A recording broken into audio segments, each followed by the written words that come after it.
آپ کو اندازہ ہو گیا ہوگا کہ کس طرح کے فتنوں کے ساتھ ہم گھرے ہوئے ہیں. ان فتنوں سے اپنی حفاظت ضروری ہے نہیں ہے؟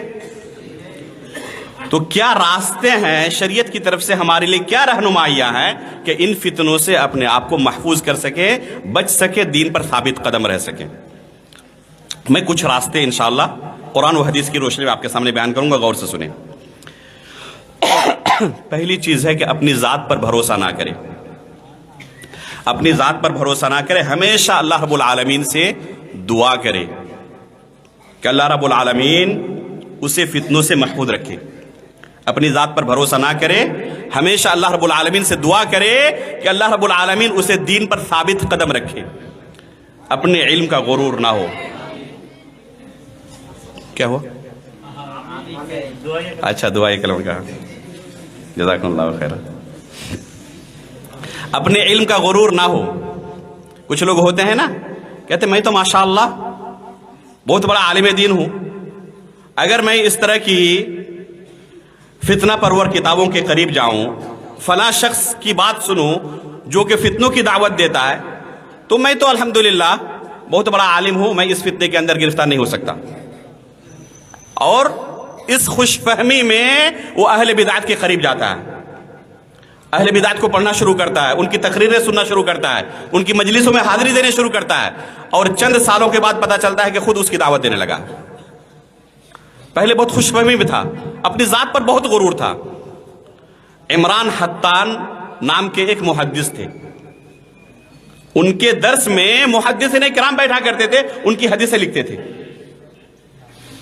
اس پائے کے عالم دین تھے. وہ ایک خاتون کے ساتھ شادی کی جو خارجی فکر کی تھی. لوگوں نے منع بھی کیا کہ اس کی فکر خارجی فکر ہے، تم گرفتار ہو جاؤ گے.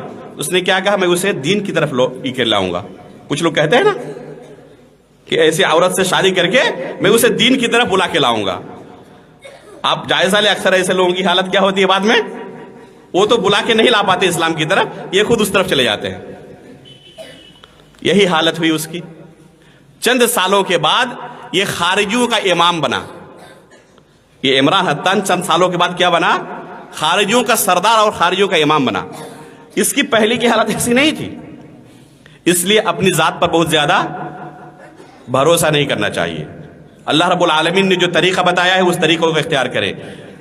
ان السعید لمن جنب الفتن، اللہ کے رسول صلی اللہ علیہ وسلم نے کہا ہے کہ بہت ہی نیک بخت وہ بندہ ہے جو فتنوں سے محفوظ کر لیا گیا. فتنوں کے اندر داخل ہو کے چیک نہیں کرنا ہے، بلکہ اس سے دور رہ کے اپنے آپ کو بچانا ہے. یہ ہے طریقہ ان السعید لمن جنب الفتن. شیخ عبد الرزاق البدر کا ایک محاضرہ ہے اسی حدیث کی شرح پر. آپ یوٹیوب پر لکھیں ان السعید لمن جنب الفتن، جو طلبہ ہے، اور سنیں اس محاضرے کو. اس حدیث کا کیا معنی ہے اور کتنی عظیم حدیث اللہ کے رسول کی. جو لوگ کہتے ہیں نا کہ ہم فتنے کے قریب جائیں، ذرا دیکھیں وہ کیا کہتے ہیں، ان کی بات تھوڑا سنیں تو کیا حرج ہے. اچھی چیزیں ہوں گی وہ لے لیں گے اور غلط چیزوں کو چھوڑ دیں گے. اس حدیث کی شرح سنیں شیخ عبد الرزاق نے جو کی ہے. ان السعید لمن جنب الفتن، فتنوں سے اپنے آپ کو دور رکھنا ہے، اس طرح اپنے آپ کو بچانا ہے. تو ہمیشہ اللہ رب العالمین سے دعا کرے، اپنی ذات پر بھروسہ نہ کرے.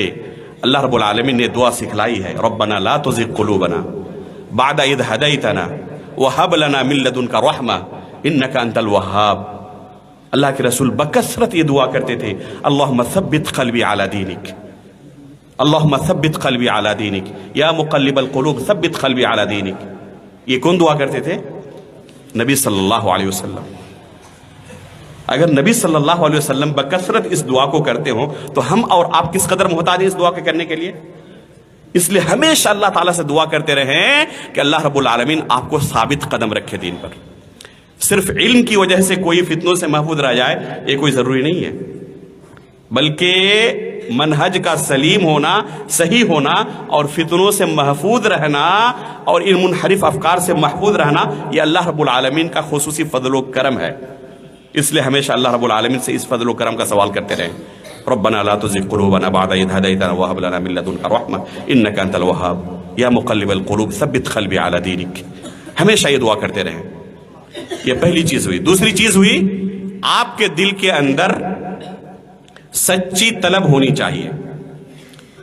آپ کے دل کے اندر حقیقت میں سچی طلب اور سچی تڑپ ہونی چاہیے کہ آپ فتنوں سے بچنا چاہتے ہیں. اگر آپ کے دل کے اندر سچی طلب ہوگی تو اللہ رب العالمین کی طرف سے مدد بھی ہوگی.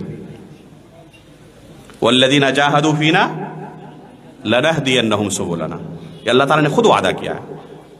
جو کوشش کرتے ہیں ان کے لیے ہم راستے آسان کر دیتے ہیں. والذین اہتدوا زادہم ہدی، والذین اہتدوا زادہم ہدی. کیا معنی اہتدوا کا؟ یعنی جو ہدایت کا قصد کرتے ہیں، ارادہ کرتے ہیں، جو چاہتے ہیں کہ مجھے ہدایت مل جائے، کسی طرح میں فتنوں سے محفوظ رہوں، اس کے لیے کوشش کرتے ہیں، تو اللہ رب العالمین کی طرف سے مدد ہوتی ہے اور اللہ رب العالمین ایسے لوگوں کو فتنوں سے محفوظ رکھتے ہیں. اس لیے دوسری چیز ہے کہ آپ کے دل کے اندر سچی طلب اور سچی تڑپ ہونی چاہیے کہ اللہ رب العالمین آپ کو فتنوں سے محفوظ رکھے.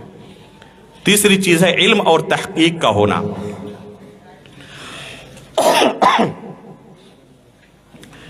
خصوصاً شیطان کے فتنوں سے محفوظ کی آگاہی کا یہی طریقہ ہے کہ آپ کو پہلے پتا ہو کہ شیطان کس کس طریقے سے آپ کو شکار کر سکتا ہے. شیطان ہر شخص کو ایک ہی طریقے سے دین سے دور نہیں کرتا. کسی کو شیطان عبادت کے اندر بہت زیادہ لگا کر یہاں تک کہ بدعات کے اندر داخل کر دیتا ہے، اس طریقے سے گمراہ کرتا ہے، اور کسی کو عبادت سے بہت زیادہ دور کر کے یہاں تک کہ گناہوں کے اندر مبتلا کر دیتا ہے، اس طرح اس کو فتنے کے اندر شامل کرتا ہے، مبتلا کرتا ہے. شیطان کو اس بات سے کوئی پرواہ نہیں ہے کہ اسے کامیابی کس راستے سے ملے گی.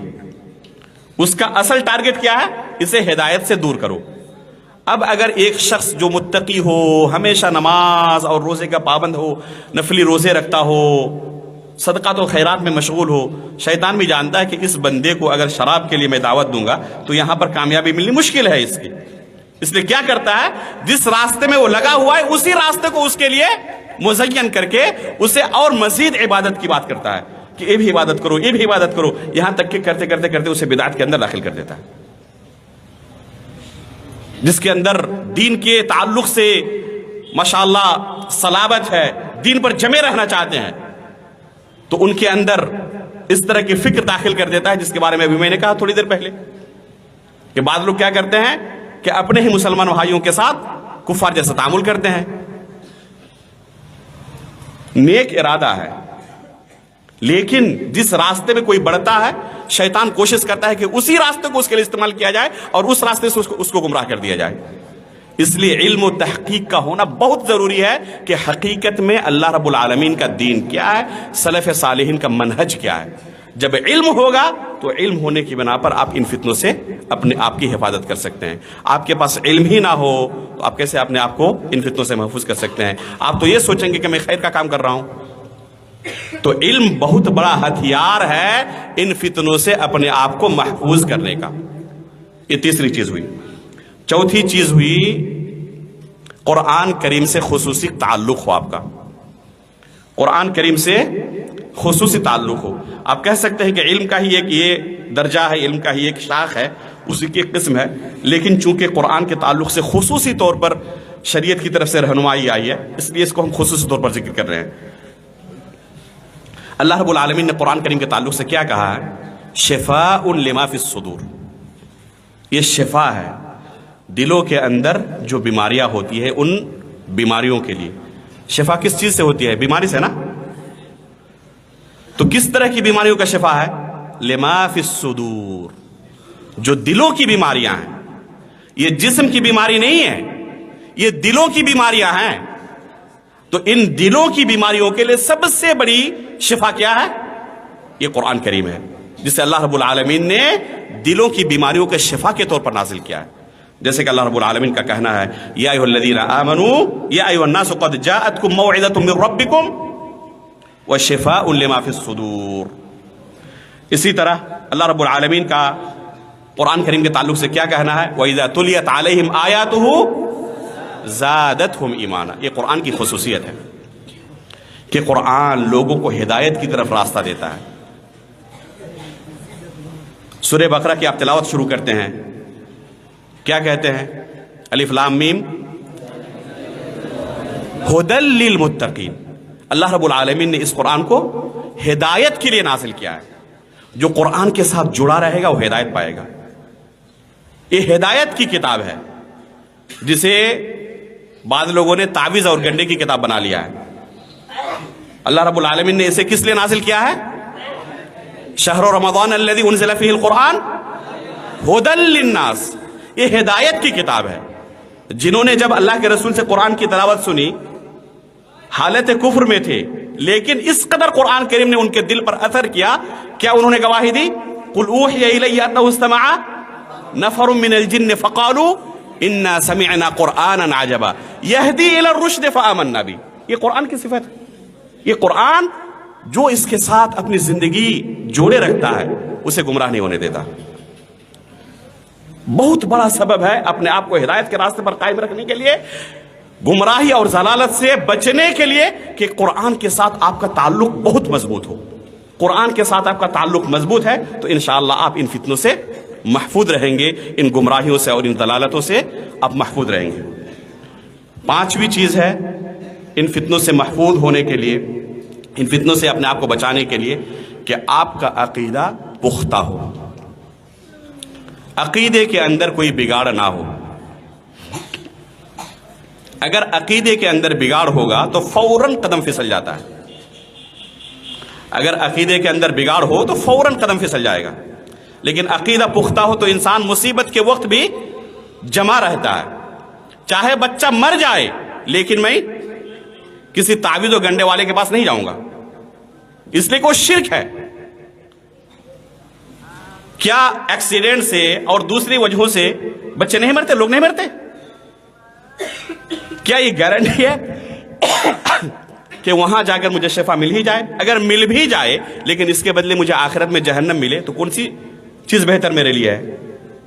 اگر عقیدہ انسان کا پختہ ہو تو ہر طرح کے فتنوں کا وہ مقابلہ کر لیتا ہے.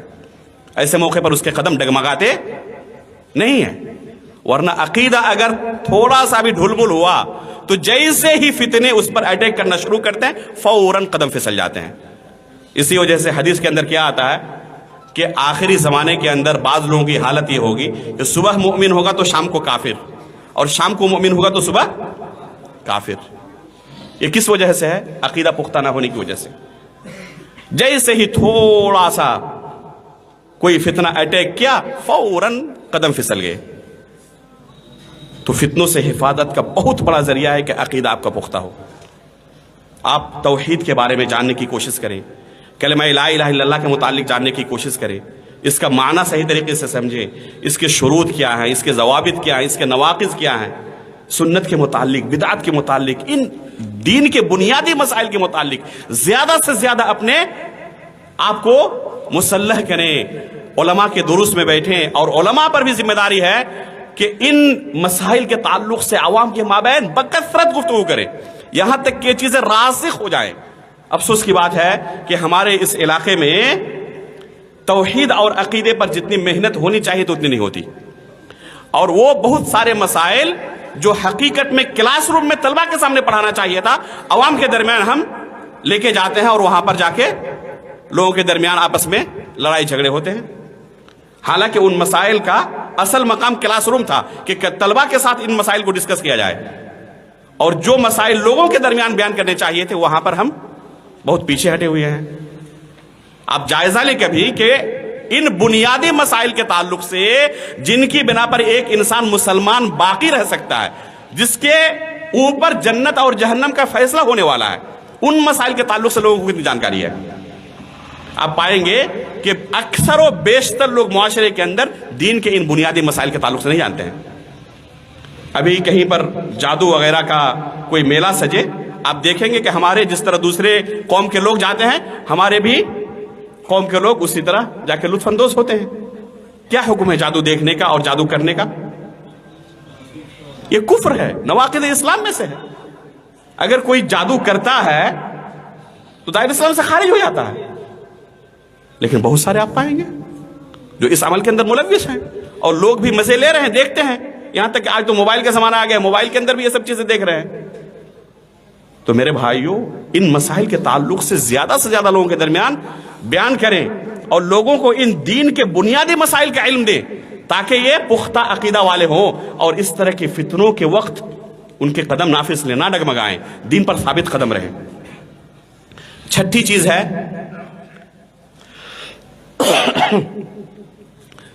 سلفی علماء کی صحبت اختیار کرنا، جو علماء منہج سلف پر قائم ہیں ان کے ساتھ جڑے رہیں، ان کے دروس میں حاضر ہوں، ان کی کتابیں پڑھیں، دین کے مسائل کے حل کے لیے ان کی طرف رجوع کریں، اور جو بھی منہج سلف سے ہٹے ہوئے ہوں ان سے اپنے آپ کو ہٹا کر رکھیں، ان سے اپنے آپ کو دور رکھیں۔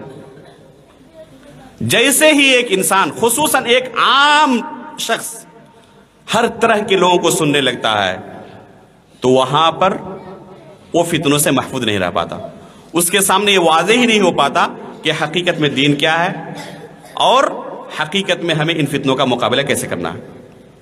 اس لیے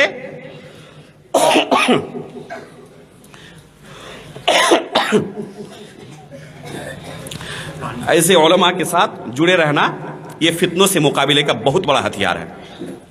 تھوڑا سا ساتویں چیز ہے انبیاء اور صالحین کے ثابت شدہ جو قصے قرآن کریم کے اندر اور احادیث کے اندر موجود ہیں۔ قرآن کے اندر تمام قصے ثابت ہی ہیں، اور احادیث کے اندر بھی جو قصے صحیح اسانید سے مروی ہے ان قصوں کو بکثرت پڑھا کریں۔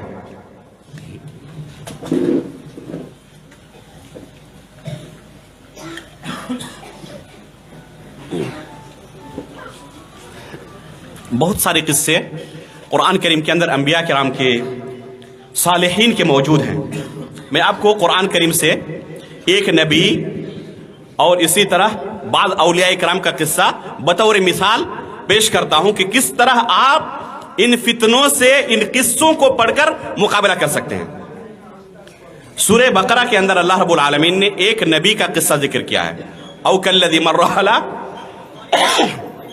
قریۃ وہی خاویۃ علی عروشها قال ان یحیی هذه اللہ بعد موتها فاماته اللہ 100 عام ثم بعثه قال كم لبثت قال لبثت یوما او بعض یوم۔ یہ ایک قصہ ہے جو کہ ایک نبی کا ہے۔ ایک اور قصہ سورہ کہف کے اندر ہے جو کہ اولیاء کرام کا ہے، اصحاب کہف کا قصہ۔ وَلَبِثُوا فِي كَهْفِهِمْ 300 سِنِينَ وَازْدَادُوا 9، 300 سال سے زیادہ یہ اس غار کے اندر رہے۔ جب اللہ رب العالمین نے ان کو بیدار کیا، اس کیفیت سے وہ واپس آئے۔ یہاں ایک نبی ہے اور وہاں پر اولیاء کرام ہیں۔ یہ قرآن کریم کا قصہ ہے، کوئی جھوٹا قصہ نہیں ہے، یہ قرآن کریم کے اندر اللہ رب العالمین نے بیان کیا ہے۔ دیکھیے اس میں ہمارے لیے کتنا درس ہے۔ یہاں پر اس نبی کو اللہ رب العالمین نے کہا، کیا کہا؟ کم لبست، کتنے دنوں تک تم موت کی حالت میں رہے؟ تو کیا جواب دیا؟ یومن او بعض یوم، ایک دن ہوگا یا ایک دن کا کچھ حصہ۔ یہ کون ہے؟ ایک نبی ہے، اور یہی جواب اصحاب کہف نے بھی دیا، یومن او بعض یوم والا، کہ ہم کتنے دنوں تک رہے اس حالت میں؟ ایک دن یا ایک دن کا کچھ حصہ، اتنا ہم رہ سکتے ہیں۔ حالانکہ کتنے دن تک تھے؟ یہاں پر 100 سال، وہاں پر 300 سال سے زیادہ۔ ایک نبی کو اور اولیاء کرام کو خود اللہ رب العالمین قرآن کریم کے اندر بیان کر رہا ہے کہ موت کے بعد کتنی مدت تک رہے اس کے بارے میں بھی خبر نہیں ہوتی۔ اور کچھ لوگ کہتے ہیں کہ موت کے بعد وہ قبر میں ہوتے ہوئے بھی آپ جو کچھ کرتے ہیں سب کے بارے میں جانتے ہیں۔ کہتے نہیں کہتے؟ آپ جو کچھ کرتے ہیں سب کچھ ان کو خبر رہتی ہے، آپ ان سے فریادیں کرتے ہیں، آپ کی باتیں سنتے ہیں، سب کچھ ہر چیز کے بارے میں جانتے ہیں۔ بعض لوگ یہ عقیدہ رکھتے ہیں۔ آپ قرآن کریم کے قصے پڑھیں گے اس طرح کے تو ان سے پوچھیں کہ اس نبی کو کیوں نہیں پتا چلا؟ اتنی بھی بات ان کو پتا نہیں چل سکی کہ کتنے دن تک ہم تھے، صحیح جواب تک نہیں دے سکے۔ 100 سال رہنے کے بعد کہتے ہیں کہ ایک دن ہوگا یا پھر ایک دن کا کچھ حصہ۔ اولیاء کرام 300 سال تک رہے، یہ بھی پتا نہیں کہ کتنے دن تک تھے، اور آپ کہہ رہے ہیں کہ ہر چیز کی خبر ہوتی ہے ان کو۔ تو اس طرح بے شمار قصے موجود ہیں قرآن کریم کے اندر، احادیث کے اندر۔ ابراہیم علیہ السلام کا قصہ قرآن کریم کے اندر موجود ہے۔ بڑھاپے کی عمر تک پہنچنے کے باوجود اولاد کی نعمت سے محروم ہے، اور اللہ سے کیا دعا کر رہے ہیں؟ رب ہب لی من الصالحین۔ یہ کون ہے؟ ایک نبی ہے، خلیل اللہ ہیں، لیکن خود اپنی اولاد پیدا نہیں کر پا رہے ہیں، اللہ تعالیٰ سے طلب کر رہے ہیں۔ اور یہاں پہ کچھ لوگ کیا کہتے ہیں کہ بیٹا نہیں ہو رہا ہے نا، فلاں بابا کے پاس جاؤ، وہ بیٹا دینے والے ہیں۔ یہاں ایک نبی ہیں جو خود اپنی اولاد پیدا نہیں کر پا رہے ہیں، اور یہاں بابا اس نبی سے بھی بڑے ہو گئے جو ہمیں اولاد دے سکتے ہیں۔ تو اس طرح کے قصوں کے اندر ہمارے لیے عقیدے کے مسائل میں جو فتنے ہم پر اٹیک ہو رہے ہیں، بے شمار فتنوں سے محفوظ ہونے کا درس موجود ہے، سبق موجود ہے۔ اس لیے انبیاء اکرام کے قصے، صالحین کے قصے جو موجود ہیں ان کو بغور پڑھیں، بے شمار مسائل کا آپ کو جواب مل جائے گا، بے شمار فتنوں سے آپ اپنے آپ کو محفوظ کر سکتے ہیں۔ 8ویں چیز ہے اللہ کا بکثرت ذکر کرنا، اللہ رب العالمین کو بکثرت یاد کرنا۔